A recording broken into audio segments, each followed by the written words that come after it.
नमस्कार दोस्तों, मैं हूं मोहित चाणक और आप देख रहे हैं माई फंडामेंटल। तो दोस्तों, आपका हमारे चैनल पे बहुत बहुत स्वागत है। और आज इस वीडियो में मैं बात करने वाला हूं आईटीसी लिमिटेड के बारे में। दोस्तों, आज इस वीडियो में मैं आपके साथ इसके फ्यूचर के बारे में डिस्कस करूंगा और रिसेंटली जो मार्केट में बातें चल रही हैं उसके ऊपर भी हम बात करेंगे। और सबसे ज़्यादा इंपॉर्टेंट चीज़ दोस्तों, इसके क्वार्टरली रिजल्ट्स के बारे में, क्या डीमर्जर इनके बिजनेस का होगा या फिर नहीं, ये भी हम जानने की कोशिश करेंगे इस वीडियो के माध्यम से। काफ़ी ज़्यादा चांसेस हैं कि आपने ये स्टॉक 234 के आसपास बाय किया है, और अगर बाय किया है तो ये वीडियो आप ज़रूर देखिए। तो दोस्तों, आप देख सकते हैं आज लगभग लगभग 1.84% का आपको गिरावट दिखाई दे रहा है। तो दोस्तों, वीडियो शुरू करने से पहले मैं आपको बताना चाहता हूं, अगर आपका कोई डाउट या फिर कोई क्वेरी है तो आप हमें इंस्टाग्राम या टेलीग्राम पे पूछ सकते हैं।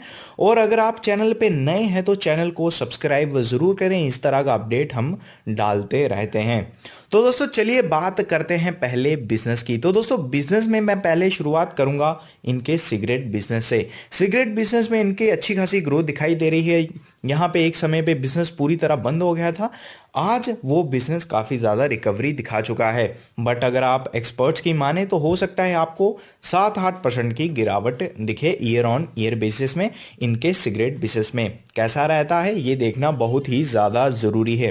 दूसरा, अगर मैं बात करूँ इनके मेन बिजनेस की, वो है दोस्तों इनका एफएमसीजी बिजनेस, जैसे कि हो गया आशीर्वाद आटा हो गया, बिंगो हो गया, यीपी नूडल्स हो गया, हाइजीनिक में इनका सेवलॉन हो गया। तो दोस्तों, मैं आपको बता दूं, जो इनका हेल्थ केयर रिलेटेड सेगमेंट है उसमें लगभग लगभग 8x की ग्रोथ दिख सकती है आने वाले समय में। इस क्वार्टर में दिखती है नहीं दिखती है ये हमारे लिए सबसे ज़्यादा इंपॉर्टेंट रहेगा, बट आने वाले समय में 8x तक की ग्रोथ हमें मज़े से दिख सकती है। उसके बाद अगर मैं आशीर्वाद आटा की बात करूं तो 4x तक की हमें दिख सकती है। उसके बाद अगर मैं यीपी नूडल्स की बात करूं तो उसमें भी आपको लगभग लगभग लगभग 4x की दिख सकती है। आपको डेफिनेटली डाउट नहीं होगा कि मैं 8x हेल्थ केयर सेगमेंट में क्यों बोल रहा हूं, क्योंकि कोविड-19 की वजह से लोग काफ़ी ज़्यादा हेल्थ को लेके अपना एक्टिव हो चुके हैं।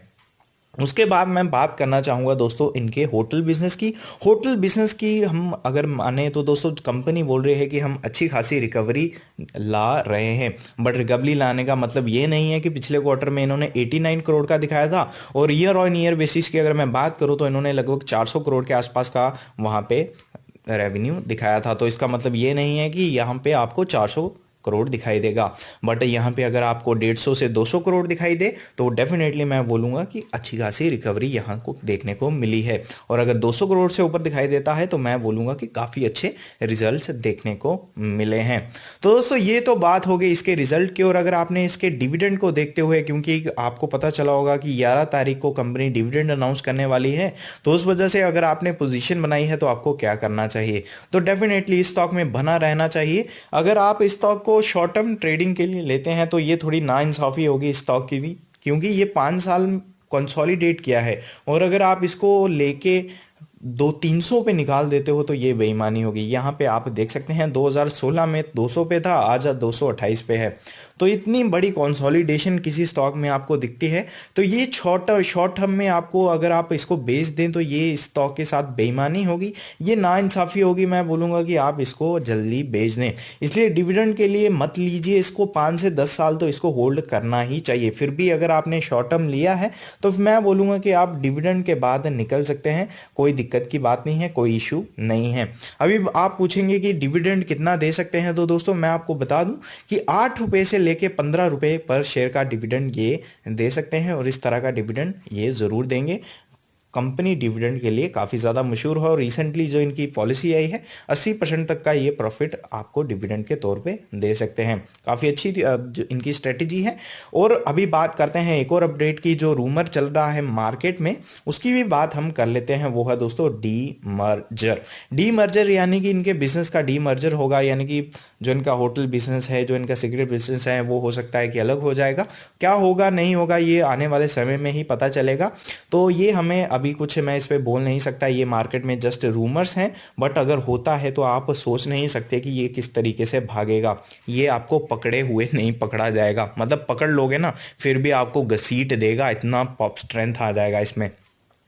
तो अच्छी बात है, इस तरह का घसीटना अगर कोई आ जाए लेने के लिए तो हम तो घसीटने के लिए तैयार हैं। चलिए बात करते हैं आगे एक और चीज़ की, वो है दोस्तों कि ये स्टॉक में आपको अगर पोजीशन बनानी है तो किस प्राइस पे आपको बनानी चाहिए। तो मैं बोलूँगा ये एक ऐसा स्टॉक है जिसमें आपको किसी भी प्राइस पे पोजीशन बना लेनी चाहिए। ये नहीं है कि आपको 300 पे मिल रहा है, 210 पे मिल रहा है, 220 230 पे मिल रहा है तो आप पोजीशन बनाएं।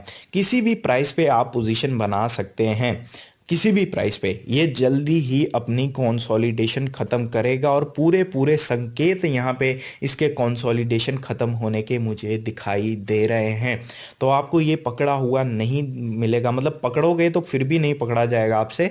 मैं आपको बता देता हूँ जल्द ही आपको कंसोलिडेशन खत्म होती हुई दिख सकती है। उसमें समय की अगर मैं बात करूँ तो 3 महीने भी लग सकते हैं, 6 महीने भी लग सकते हैं, मैक्सिमम अगर मैं बात करूँ तो 1.5 साल। 1.5 साल भी ज़्यादा हो गया, बट 3 से 6 महीने में ये आपको कंसोलिडेशन पूरी ख़त्म करता हुआ दिखेगा। तो दोस्तों उसके बाद एक और सवाल जो लोग पूछते हैं कि आईटीसी के अलावा और कोई स्टॉक ले सकते हैं हम। डेफिनेटली आप ले सकते हैं, बट आईटीसी जो आपको मतलब कूड़ा भाव में मिल रहा है तो आप कूड़ा को क्यों छोड़ रहे हो। सोना आपको कूड़े भाव पे मिल रहा है तो ये छोड़ दो तो आप बेईमानी है ना। इसलिए इस तरह के स्टॉक को छोड़ना मतलब कि अपने साथ बेवकूफ़ी है। आप myfundamental.in पे जाके आर्टिकल पढ़ सकते हैं हमारा आईटीसी के ऊपर, आपको सर्च बार मिल जाएगा, वहाँ पे आप सर्च करके इनके ऊपर आर्टिकल हमने छापा है वो आप पढ़ सकते हैं। आपको डिटेल में समझ आ जाएगा कि हम कंसोलिडेशन ख़त्म होने की बात क्यों करते हैं और हम 500 से 700 के इसमें टारगेट्स क्यों दिए हैं। तो इस बात का आप ध्यान रखेंगे तो डेफिनेटली आपको अच्छी खासी ग्रोथ यहाँ पे देखने को मिलेगी। डिविडेंड के लिए अगर आप लिए हैं तो मोस्ट वेलकम। हालांकि इस तरह की मैं बात नहीं करता हूँ क्योंकि डिविडेंड में आपको उसके बाद एडजस्टमेंट भी देखने को मिलती है।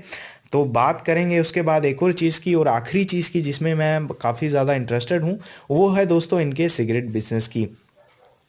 दोस्तों यहाँ पे मैंने एक चीज़ नहीं बताई थी कि जो इनका सिगरेट बिजनेस है, अगर आप चार्ट देखेंगे लॉन्ग टर्म में तो आपको 2017-18 के बाद आपको थोड़ा सा डी ग्रोथ दिखेगा, उनका जो पैसा है वो कम दिखेगा। बट जो इनका अदर एफएमसीजी बिजनेस है जैसे कि आशीर्वाद आटा हो गया, उसमें आपको कंसिस्टेंट ग्रोथ दिखाई दे रही है। कंसिस्टेंट कैसी? Slow and steady growth. और इससे आपको क्या पता चलता है कि जो इनका आने वाला समय है वो काफ़ी अच्छा होने वाला है।